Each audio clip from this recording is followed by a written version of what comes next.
Before we get into today's chat, I want to share a little resource that we've just released.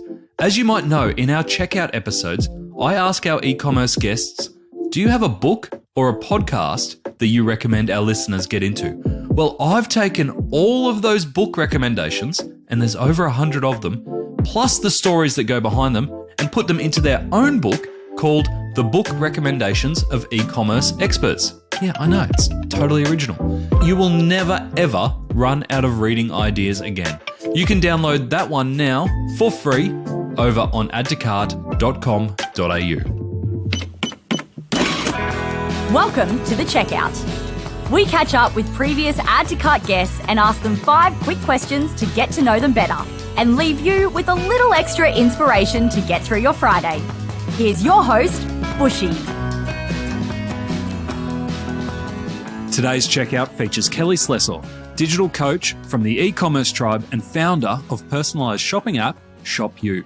Kelly has helped hundreds of companies, including Westfield, Woolworths and Big W, to develop and grow their digital channels and was chair of this year's Online Retailer Conference and Expo.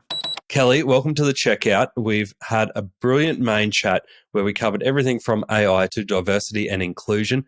We're here to learn a little bit more about you. So I've got 5 quick questions for you. Number 1, what's the weirdest thing that you've ever bought online? A piano. Oh. There's a little random story behind that. Yeah. I'd had way too much wine. I was scrolling Instagram and one of my friends was talking about how your brain can change by music. Like it can be literally changed by music. And I woke up the next morning and I had a piano receipt in my inbox. You've got space for a piano? Like it actually worked out okay? Well, it's kind of sat in the garage and has been for a number of years now. But anyway, that was the weirdest thing that I've ever bought. That is fantastic. Don't drink wine and order pianos. That is the moral to that story. No. Yeah. Okay. I thought you were going to go down the Billy Joel route or something. You drinking wine, listen to Billy Joel, and then all of a sudden this turns up. No. Okay. All right. Piano. Number 2, who is your favourite retailer? Oh, I've got so many. I'm loving, from a fashion point of view, I'm loving Adolfo Dominguez at the moment, one of Australia's best kept secrets. I haven't had a lot to do with them or heard about them. Beautiful brand, absolutely beautiful brand, sustainable products. It's one I'm working with at the moment. And when I discovered them, it's one of those brands you go, I want to work with you because you are just stunning. Beautiful brand. Yeah. So they use sustainable products, recycled products. It's high-end fashion, just a really amazing brand. But I think I would say I love Converse. Yep. And I actually really love their experience. So I'm a big Converse fan. I live in Converse, literally, when I'm not in heels. I love their experience. I love, their checkout. I love their post-purchase experience. So I think they're doing a great job. Anaconda are doing a great job from a loyalty perspective. Yeah, they're some of my kind of, I suppose, favorites because I think of it from an e-commerce perspective all the time. Yeah, I love it. Great examples. All right, number 3, which e-commerce practice do you wish was history?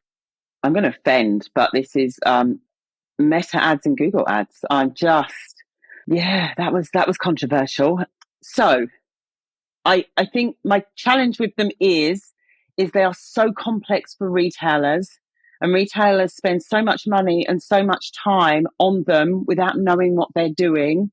I think it's more about making it more user friendly than it is about getting rid of them. I don't think we should get rid of them. They're very valuable to the ecosystem, but I think they have to be made more user friendly, and retailers have to be able to see quite easily whether they're making money off them or not. And I think they, at the moment, both of them enable dodgy ad agencies to rip off retailers. Oh, such a good point. I love it. I love it. And I think you're so true, especially if you're a retail brand starting up. If you're not from retail, before Instagram and Facebook were a great way to get started. Now it would be totally overwhelming, right? To even start there. Number 4, can you recommend a book or a podcast that our listeners should immediately get into? I love Diary of a CEO. That's kind of broadens my mindset. So one of my favorites, this podcast, obviously, immediately get into, I'm not talking me, but you in general. I love listening to anything Mary Porter's because she brings the physical retail and it reminds me constantly about how important experience is in what we're doing.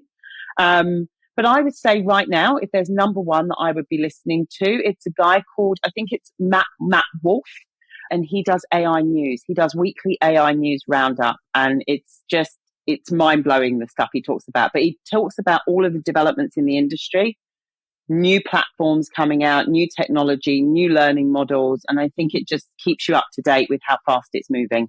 How good. And in our main chat, you talked about all the groups that you've infiltrated to get your knowledge so you can stay ahead of the game to teach people. So based on that, I'd be getting into that podcast on your recommendation.